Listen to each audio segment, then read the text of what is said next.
حضرت زبیر وہ صحابی ہیں یعنی جو نبی الاسلام کے بہادر ترین اصحاب میں سے 12 بندے غزوہ احد میں حضور کے ساتھ رہ گئے تھے 700 میں سے غزوہ احد کے اندر، ان میں سے ایک حضرت زبیر بھی تھے، اور یہ تلوار کمال کی چلاتے تھے، اکیلے میدان جنگ میں آگے چلے جاتے تھے۔ بخاری میں آتا ہے کہ ان کا بیٹا عبداللہ ابن زبیر کہتا ہے کہ میرے باپ کے 2 شانوں کے درمیان اتنا بڑا زخم تھا جو ہیل اپ ہو گیا تھا، لیکن پھر بھی گڑا پڑا ہوا تھا، میں پورا ہاتھ اس میں داخل کر لیتا تھا، اور وہ زخم ان کو احد کے موقع پہ لگا تھا۔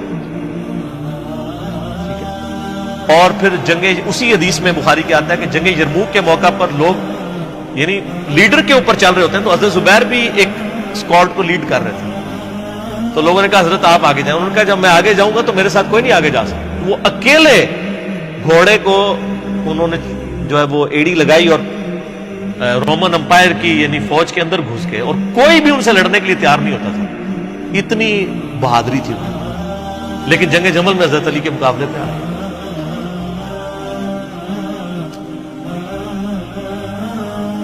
اس تکلیف کا کوئی اندازہ نہیں کر سکتا۔ حضرت حسن ابن علی نے بتایا مولا علی سے کہ بھئی حضرت زبیر آئے ہیں،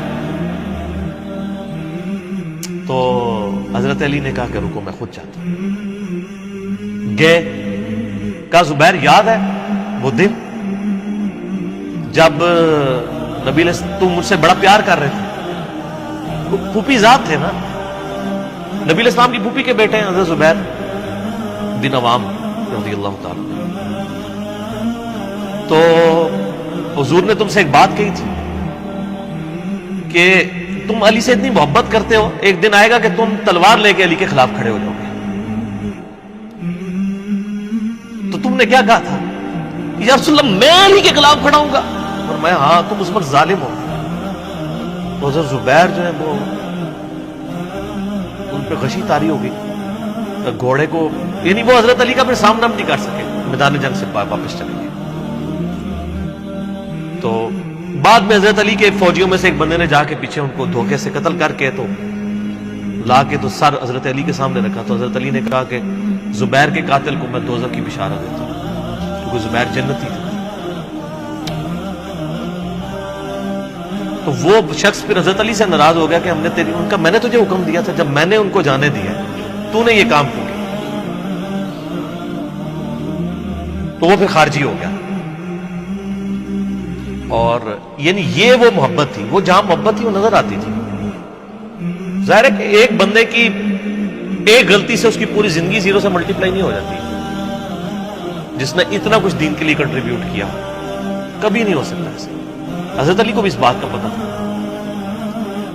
بہرحال یعنی اللہ تعالیٰ ان سے راضی ہو، اسی لیے نبی علیہ السلام کی اس حدیث یعنی وہ حضرت علی کے اس قول کو حضرت علی فٹ کیا کرتے تھے، حضرت زبیر، طلحہ اور حضرت عثمان ابن عفان پہ رضی اللہ عنہ۔ باقی آپ میرا کربلا والا ریسرچ پیپر پڑھیں تو آپ کو پتہ چلے گا کہ کتنی یعنی مشکل وقت حضرت علی نے اپنی خلافت میں دیکھا اس حوالے سے۔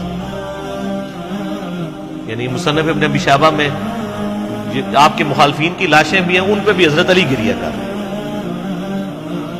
ایک ایک کی لاش اٹھا کے اس کو صاف کر رہے ہیں۔ حضرت طلحہ کا بیٹا تھا محمد بن طلحہ، اس کی لاش دیکھی تو رو پڑے گا، حالانکہ وہ مخالفت میں لڑنے آیا تھا۔ پھر حضرت حسن سے کہا کاش میں جنگ جمل سے 20 سال پہلے ہی مر گیا ہوتا، میں یہ دن۔ ایک ایسا شخص جس نے 8 سال کی عمر میں اسلام قبول کیا، جس نے اسلام کو 0 سے 3 براعظموں میں پھیلتے ہوئے دیکھا، اور اب اس کو بڑھاپے میں یہ دن دیکھنے پڑ رہے ہیں کہ اس کے سامنے اسلام کا شرازہ بکھر رہا ہے، کہ مسلمانوں سے لڑ رہے ہیں۔ ایک ایک جنگ میں 8-8 10 ہزار لوگ، جن میں مرنے والے صحابہ ہیں حضور کی تربیت یافتہ، جو ایک آواز کے اوپر حضور کی لبیک کہنے والے تھے، شیر و شکر تھے آپس میں۔ آپ اندازہ کر سکتے ہیں۔ اسی لیے حضرت علی جو ہیں وہ یعنی کوفے میں شہر سے باہر آپ کو پتہ ہے کنویں ہوا کرتے تھے، اکیلے جا کے کنویں پہ بیٹھ کے رویا کرتے تھے کہ اللہ اس امت کے ساتھ کیا ہو گیا۔ کوشش کرتے رہے، اینڈ رزلٹ یہ ہے کہ وہ خلافت کا نظام۔ اسی لیے مصنف ابن ابی شیبہ میں آتا ہے کہ آپ نے فجر اور عشاء کی نمازوں میں قنوت نازلہ پڑھی، اللہم علیک بمعاویہ واشیعہ، اے اللہ معاویہ اس کے شیعہ کو برباد کر، علی اور اس کے شیعہ۔ اس کے عمر بن عاص اور اس کے شیعہ کو، ابا سلمی اور اس کے شیعہ کو، قیس اور اس کے شیعہ کو برباد کر۔ باقی احادیث میں آپ علیہ السلام نے جو بشارت کر دی تھی، سنن سعید کبریٰ کے اندر حدیث موجود ہے، حاکم کے اندر، کہ نبی علیہ السلام نے حضرت علی سے ایک دن فرمایا تھا، اے علی، اگلی امتوں میں سب سے بڑا بدبخت وہ تھا جس نے قوم عاد کی اونٹنی کو قتل کیا اور اس کے بعد عذاب آ گیا۔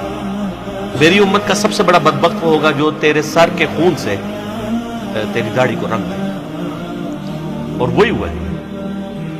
اور اس کے بعد پھر دیکھیں امت ایک جگہ جمع نہیں ہوئی ہے۔ حضرت علی ایک آخری کوشش تھی، اور جن لوگوں نے اس وقت ساتھ نہیں دیا پھر ان کو دنیا میں اس کا خمیازہ بھگتنا پڑا ہے۔ عبداللہ بن عمر نے بیعت نہیں نہ کی تو صحیح بخاری اٹھا کے دیکھیں، عبداللہ بن عمر کو آل امیہ نہیں قتل کروایا، حجاج بن یوسف نے زہر آلود نیزہ مروا دیا۔ اور حاکم کے اندر مجموع الزوائد کے اندر موجود ہے، حضرت عبداللہ بن عمر آخری عمر میں کہا کرتے تھے، کاش میں اس وقت علی کا ساتھ دیتا اور یہ خلافت کا نظام تو بچ جاتا، کیونکہ کئی لوگ بیچ میں نیوٹرل ہو گئے تھے جو پھر ساتھ نہیں دیا، تو اس کی وجہ سے پھر حضرت علی کے چونکہ اب پاس اتنی مین پاور نہیں تھی کہ اس سسٹم کو سنبھال سکتے، بعد پھر وہ شہید ہو گئے اور پھر معاملات آ گئے۔ خیر بات کہاں سے کہاں نکل گئی، کیونکہ یہ اس کے ساتھ غل کا لفظ تھا، تو یہ غل کے لفظ کو ایڈریس کرنا ضروری تھا۔ تو آج ہم جب جنگ جمل صفین نہروان کو ڈسکس کرتے ہیں تو یہ کوئی غل والی بات نہیں ہے، یہ وہ چیزیں ہیں جو ایک ریالٹی ہیں، اور وہ اگر یہ غل والی بات ہے تو نبی علیہ السلام کے دل میں بھی نعوذ باللہ غل تھا، مولا علی کے دل میں بھی غل تھا، ایسا نہیں تھا۔